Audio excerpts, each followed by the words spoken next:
What's up, people? My name is Straight Shootin LJA, and welcome to another episode of the Straight Shootin View. And in this episode, I want to talk about Millwall.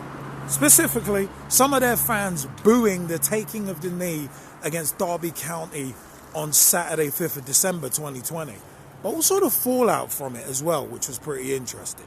Now, for me, there's a difference between saying something is a token gesture and actively burying something. And my confusion with what Millwall did is that them as a club do a lot of community work, but some of their fans booing the taking of the knee is insane to me, no matter how you slice it, especially considering how sensitive the subject matter is, but more on that later on. I'll talk about that later. But for me, QPR's stance was more that it's a token gesture and the meaning of it has been diluted. And also that their community work is doing more to help in terms of diversity and anti-racism than taking the knee, which is fair dues, as I've said actually on a previous episode of the Straight Shootin View. So booing the knee, taking the knee, for me basically sends the message that you're against anti-racism. Whereas saying the knee, taking the knee is a token gesture more than making a point. And more needs to be done than just taking the knee to affect real change. Those two are different sides of the street to me. Completely different. I mean, I can understand the confusion to some people, but as I said, it's two different things when you peel back the onion a few layers. I mean, I said booing something is basically saying you don't like something and you're against it. But questioning something's effectiveness, that actually should be done with any initiative. So QPR, I mean specifically Les Ferdinand, didn't say he didn't believe in not taking the knee or taking the knee. He said it had basically become a token gesture and good PR, and that just talking won't bring about real change, talking about taking the knee. So have a read of what he said, including the quotes. It's pretty interesting. But as I said, questioning something's effectiveness is completely different to out-and-out repudiation of something. I mean, in part, it can be seen as a token gesture, taking it against Millwall. But as I said, not doing it and booing it are two different things. I mean, QPR didn't miss the point of taking the knee. And as I said on Instagram from day one, if the Premier League was serious and other leagues were serious about change, they'd do something about it. And for me, you look at Match of the Day, taking the knee is now part of the show.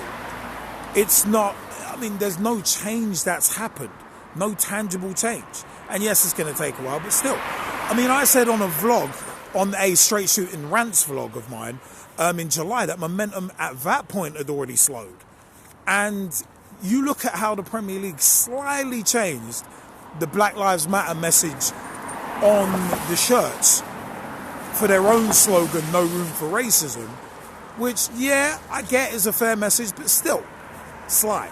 I will concede, though, it is somewhat hypocritical to claim that taking the knee is a token gesture and then criticise someone for not taking it. That's a little hypocritical, but those Millwall fans didn't just, not take the knee. They booed it. That's an extra unnecessary step for me. And if you choose not to take it and you have a valid reason, which QPR did, then fine. But why do you need to go to the extra mile and boo it?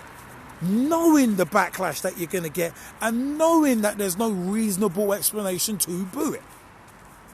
It's like, oh, the organisation and all. No. I mean, as I keep saying, choosing not to do something for a legit reason and booing are completely different. Like me being asked to take a picture for Black History Month at work.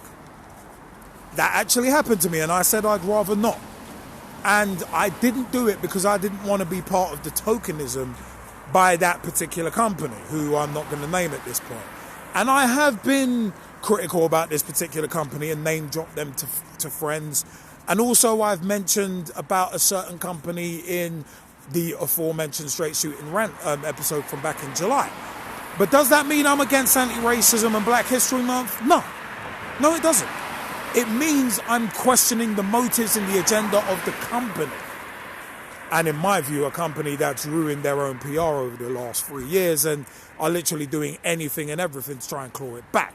But it's one of them ones where I'm not going out of my way to publicly say on social media that I'm against Black History Month or anti-racism. I'm not against either of those things. But it was planned that Millwall's players were not going to take a knee before tonight, as it is, Tuesday 8th of December, the championship fixture against QPR, but we're going to stand arm in arm in a show of solidarity for football's fight against discrimination. And I said it came after Millwall fans booed their own players taking a knee before Saturday's defeat at Derby County at the Den. And I mean, both players of both teams were supposed to hold up an anti-racism banner or something like that. Millwall's regular shirt sponsor replaced with the logo of Kick It Out, anti-discrimination body Kick It Out. And in a statement, actually, I'll read a bit of that to you. Millwall said, Millwall believe this gesture, which the club hopes to repeat with other visiting teams in the coming weeks and months, will help to unify people throughout society in the battle to root out all forms of discrimination. Millwall have a zero tolerance policy against racial and all other forms of discrimination. And want to, again, make clear to anybody who holds such views that you are not welcome at this football club. Millwall's stance, as always, is that anybody found guilty of racial abuse is banned for life. Okay, that sounds fair. Took them a while to make that statement, but still. But the decision to do the arm-in-arm thing, that came after a meeting on Monday between both clubs, Kick It Out, Show Racism the Red Card, the PFA and the FA, and also the EFL as well. So it took till Monday to come out with that arm-in-arm gimmick. I'll come back to that in a bit. But in a statement, the EFL actually welcomed the decision of both clubs to continue to raise awareness of inequality and discrimination facing society. And discrimination in any form is unacceptable and not welcome within our game or our communities, not today or any day, the statement said. So, all right, fair play. But for me, that sounds like Millwall came up, or the EFL came up with a cheap get-out clause. And for me, Millwall came up with a load of crap excuse about we're protesting there's a difference between the BLM concept and the organisation, but the booing of the concept of anti-racism has no escape clause. And the club has enabled those fans to get away with it. And so with the EFL, in my view, because once again, Millwall's historically moronic fan base, at least some of them, has basically won, in my view. And sadly, every club has a moronic minority, but clubs shouldn't be encouraging it and giving them escape clauses. And speaking of escape clauses, you look at Simon Jordan's comments about the situation. To me, I thought he was an ignorant clown, but he's no fool. He knows how booing the taking the knee will be taken. And most people don't even realise that there's a BLM organisation anyway. A lot of people still think that BLM is about giving black people a free pass, when the concept is actually about levelling the playing field that is and has been completely biased against us. But I won't go too political on that because this is football. But for me, 1 minute, he's saying that football should not be a stage for political messages. But then 2 minutes later, he's saying that the sport should have conveyed the BLM message better. And it's like, well, do you want that political message conveyed, or do you not want it at all? Make your mind up. And saying that football and politics don't or shouldn't mix is BS to me, because they always mix. The FIFA corruption scandal 5 damn years ago showed people, and should have shown people beyond a reasonable doubt, that politics and football mixes, and it's always negative. I mean, to illustrate the issue, some people still have with us black people trying to level the playing field. Just look at the backlash Sainsbury's got for having a black family as the focus of their Christmas advert. Football's a microcosm of society. I've always said and believed that. And I've said it on Pitch Talk shows for years, that football is a microcosm of society. And if you can't weed racism out of society, you can't weed it out of football. And I mean, Simon Jordan saying that Millwall had a former immigrant owner was hilarious as well. And the last 5 seasons voting a black player as player of the year. That's like saying I'm not racist because I have a black best friend. or I made a black guy my champion if you're running a wrestling organisation. It's BS and it's transparent, and at the end of the day, that's just business and PR. You can make someone your champion in wrestling, then just take it off in a week later. But 1 minute though, Jordan was saying, oh, you don't know what these fans were booing. But then before that, he said about the connotations of BLM. So I think he's mocking. I think he's being deliberately divisive. And the EFL were mocking as well by allowing that arm-in-arm crap. It's like, for me, it's either you do the knee or you don't. But booing is actively denouncing the BLM movement and concept, even though, yeah, the knee is a token gesture, but at least it's still something. And the Millwall fans who booed, their owners, unlike Colchester, didn't come out immediately and denounce those fans and their actions. And for me, the EFL can do one. Because at the end of the day, for me, the EFL and Simon Jordan as well, they can both do one, because they're giving these Millwall fans a bloody escape clause for these, and Simon Jordan wants to be a spokesperson for these cretins. I mean, yeah, as I said, Millwall as a club do a lot of community work, but that doesn't give them a pass to advocate this stuff with their lack of action. I mean, imagine how messed up it is that one club booing has caused this much backlash and caused the EFL to cop out of taking proper action. I mean, Derby County, through Wayne Rooney, said everything that Millwall should have come out and said straight away.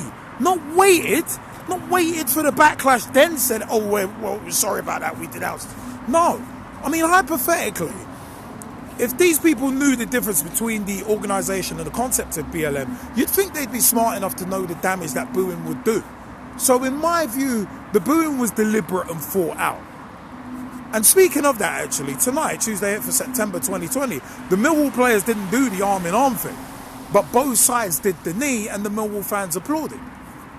Which makes me think that either it wasn't the same fans in attendance, or if it was the same, they saw their backlash and changed their actions for the night. For me, just to try and salvage a bit of good PR for their club. Because for me, this is what a lot of it's about. PR and trying to keep good PR. So, token gestures and that kind of thing, yeah, it's definitely for me a PR thing. But as I said, with some of these people, you got to look at them and think to yourself, nah, you know more than you're letting on. Because I said, if you know that BLM, if you know there's a separation, it's like a separation between church and state. If you know there's BLM as an organisation and BLM as a movement, a legitimate movement, from us black people who just want equality and a level playing field, then you had to have known the damage that booing it would do.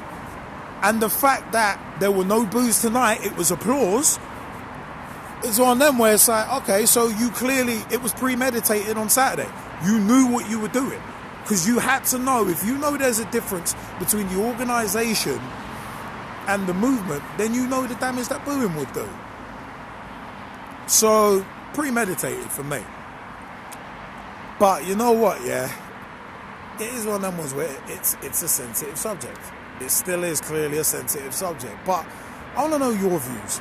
Millwall booing, the taking the knee. What's your thoughts on that? And what's your thoughts on them applauding tonight, Tuesday, 8th of December 2020? It's one of them ones. What's your thoughts on that seemingly a change of heart? I'd like to know. Comment section is below. Let me know what you think. And hey, I have been Straight Shootin LJA. Remember, you can catch us at Pitch Talk on Twitter. Tweet with us, follow us, see what we're up to. Facebook.com/Pitch Talk. Become a fan, become a friend, become a member of the group. Join the footballing revolution we've recently resurrected. Also, we're on Apple Podcasts, Google Podcasts, and Podbean as well. Mixcloud.com/Pitch Talk also has our archive material. Archive material including the old shows as well. But we've discussed racism in football before and how we feel it might be able to be eradicated. But also as well, shout outs to the G-Man, Jezzy Fizzle, Nathan Arsenal and JBK. Got a lot of vlogs. Got a lot of vlogs on youtube.com/Pitch Talk. And also, we are at Pitch Talk on Instagram as well. We're also on IGTV. Got our videos up there. This has been the Straight Shootin View. I have been Straight Shootin LJA. And until next time, don't boo the taking to me. Support it. And also support diversity and equality, especially. Equality for all, not just for some.